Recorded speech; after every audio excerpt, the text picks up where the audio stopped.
नमस्कार, आप देख रहे हैं सतर्क पुलिस टाइम। अनधिकृत बिल्डिंग को छोड़कर बंगले पर की जा रही है कार्रवाई।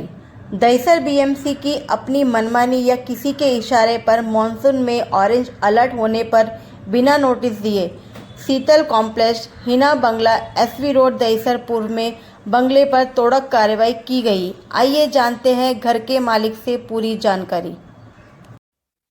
एक विवाद चल रहा है आपके बंगले और इस कॉम्प्लेक्स में, जो बहुत ही प्रचलित हुआ है। आप बताइए कि क्या है पूरा मामला और क्यों कार्रवाई केवल एक तरफ हो रही है, दूसरी तरफ नहीं। बीएमसी के जूनियर इंजीनियर विजय माने, डीओ संजय सांबरे और असिस्टेंट इंजीनियर उनके जो है उकड़े साहब और उनके जो वरिष्ठ ऑफिसर जो है वेंगुलेकर जी, हम उनसे सबसे मिले हैं और उन्होंने क्या है हम पे एक तरफी कार्रवाई की है और उसका जितना भी हमने कंप्लेंट दिया है उस पर कोई कार्रवाई नहीं की है। ये सब क्या है कि लैंड माफिया बिल्डर के साथ में मिल के ये सब करके हमारे को परेशान मेंटली, फिजिकली, फाइनेंशियली हैरेसमेंट करके, एक सीनियर सिटीजन है जो हार्ट पेशेंट है, जो अस्थमिक पेशेंट है, उनका हमारा रास्ता तोड़ दिया है, हमको लैंड लॉक कर दिया है और ये सब हम घड़ी घड़ी उधर जाके 100 बार जाके हमको खाली चक्कर खिला रहे और घुमा रहे हैं। कुछ भी हमारे ये एक्शन नहीं ले रहे हैं।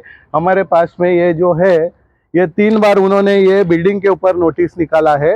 ये अंकित बिल्डिंग है, उनमें ही है एक अजय पाठक, वही ये बिल्डिंग के डेवलपर है, उनके पिताजी और वो सब डेवलपर है, तो उनको ये लोग सपोर्ट कर रहे हैं। और कुछ बोरीवली के वेल नोन डेवलपर है, बिल्डर है, उनको भी ये रीडेवलपमेंट करना है। इसके लिए खाली हमारे बंगले के लिए ही ये लोग हमको परेशान कर रहे हैं। आज तक कोई भी कार्रवाई, हमारी जो भी कंप्लेंट थी, जो अनधिकृत था, वो बिल्डिंग के ऊपर कुछ भी की नहीं गई है। ये देखो 3 बार उन्होंने ये नोटिस निकाली है डिमोलिशन की।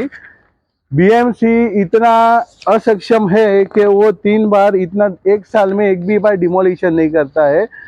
भर मॉनसून में जब भी बीएमसी कमिश्नर का लेटर है कि उनको मॉनसून में डिमोलिश नहीं करना है, और वो तुरंत मॉनसून में आके उन्होंने ऑरेंज अलर्ट था वो दिन हमारा पूरा बिल्डिंग वो डिमोलिशन कर दिया और हमको एक भी नोटिस सर्विस नहीं की है।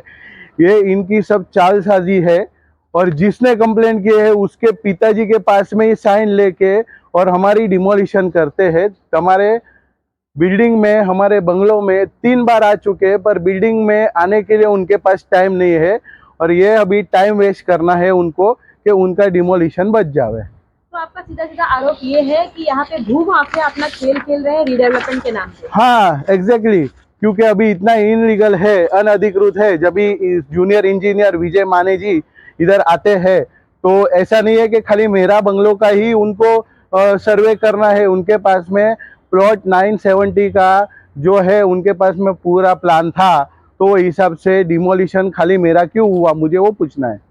इसके साथ ही आप हमें ये भी बताइए कि जो भी दिक्कतें आ रही हैं उस पर सिर्फ एक तरफा कार्रवाई दिखाई दे रही है।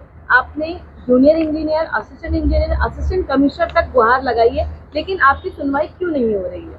ये सब जो भी है ये बीएमसी मैनेज हुई है, डेवलपर और कुछ बिल्डर के, बोरीवली ईस्ट के जाने माने बिल्डर के हिसाब से, कारण से आज इतना इधर अनधिकृत है, पर उन पे कोई कार्रवाई नहीं करते है। 3 बार नोटिस देने के बाद भी वो कार्रवाई नहीं कर रहे हैं। कभी कहते हैं कि हमारे पास जेसीबी नहीं है, कभी कहते हैं कि हमारे पास पुलिस प्रोटेक्शन नहीं है, लेकिन जिस समय आपकी कार्रवाई हुई उस समय टोइंग वैन तक यहाँ उपलब्ध थी। तो आपसे इतनी रंजिश क्यों?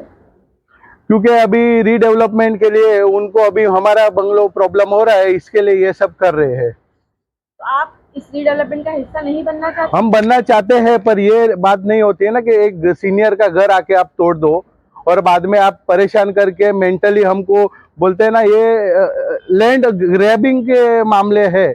जबकि ये रोड का नोटिस नहीं था तो भी इधर का रोड तोड़ चुके हैं विजय माने जी, और ये जो है इसका परमिशन, वॉल का परमिशन भी उन्होंने दिया हुआ है, ऐसा बात है।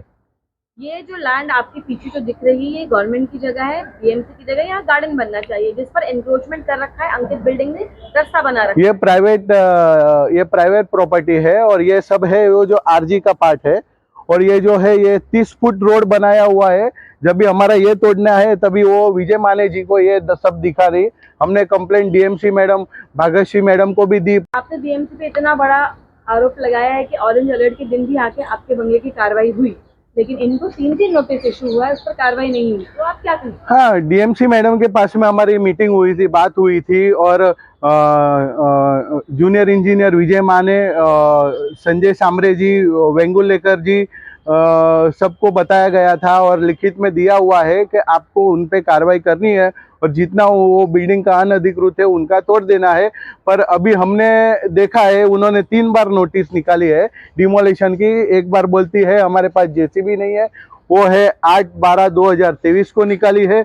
दूसरी नोटिस उन्होंने निकाली 12/10/2023 को निकाली है, बोलते हैं पुलिस प्रोटेक्शन नहीं है, हमारे पास जेसीबी अवेलेबल नहीं है। और अभी लास्ट नोटिस हमारे कहने पे हमने इतना फॉलोअप करके हम परेशान होके थक के हमने वापस से उनको अप्रोच किया डीएमसी मैडम को, तो 13/2/2024 को उन्होंने नोटिस निकाली है। पर अभी ये तीनों नोटिस लेके भी वो बोल रहे हैं कि हमको पुलिस प्रोटेक्शन नहीं मिला है। या तो पुलिस ये इधर खेल खेल रही है या तो डीएमसी मैडम खेल खेल रही है ये। और मेरा स्टे होने के बावजूद भी विजय माने जी ने हमारा वो प्रॉपर्टी को डैमेज किया हुआ है स्टे होने के बावजूद। और वो आप विजय माने के ऊपर लीगली कोई एक्शन लेंगे? हाँ, मैं चाहता हूँ कि जितने भी आर नॉर्थ के ऑफिसर है इसमें इन्वॉल्व है उनके खिलाफ ये कड़ी से कड़ी जांच होनी चाहिए, एंटी करप्शन होना चाहिए। और ये क्यों नहीं हो रहा है उनके ऊपर एक जांच और रिपोर्ट मुझे मिलने की मुझे डीएमसी मैडम से उम्मीद है। मुंबई की बीएमसी और इस तरीके का तुच्छ सा जवाब देना कि हमारे पास जेसीबी उपलब्ध नहीं है। आपकी कार्रवाई के टाइम पे जेसीबी कहाँ से आ गई थी? ये जेसीबी जो है वो यहाँ के डेवलपर जो है उन्होंने प्राइवेट जेसीबी बुलाई थी और वो जो है उनका नंबर और सब है। और उन्होंने भी बोला है कि हम बीएमसी के वो जेसीबी वाले नहीं है, हमारा प्राइवेट चलता है। तो उस पर आपने कोई मामला दाखिल करवाया है? हमने सब बताया हुआ है, पुलिस स्टेशन में कंप्लेंट दी हुई है, ये पेड़ की कंप्लेंट दी हुई है, सब की हुई है हमने कंप्लेंट, पर अभी तक कुछ कार्रवाई हुई नहीं है। और हमने बीएमसी में भी ये सब कंप्लेंट दी हुई है, उनके जो पेड़ ऑफिसर राहुल पाटिल जी है।